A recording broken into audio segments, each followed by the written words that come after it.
Hey guys, NASCAR Racing 57 here. Here we have a NASCAR Appendix from the 2022 Wave 1. It is Chase Elliott's Circuit of the Americas win car. And on the back, here are some other cars you can get from this wave. And let's get Chase Elliott out of his box.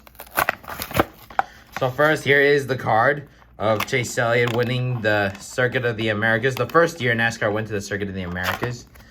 On the back, the race was 3 hours.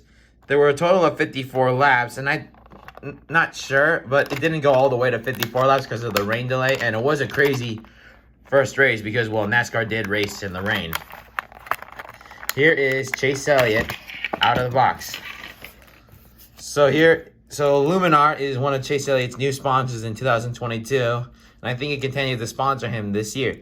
So here's the front. And it used to be Alex's Bowman sponsor, and then it switched to the 9 car. So it has the turquoise 9, an orange and red back with a faded light orange in the front, white Luminar window film. I think it's a brand that protects your windows from anything. I think the back black. The back is black. Napa Auto Parts on the trunk. Usually a little bit burnt on the side here, probably because it is a raced version. Up front, there's some tape here. And that's about it. Well, guys, thanks for watching this episode, and more will be out soon. Thanks for watching.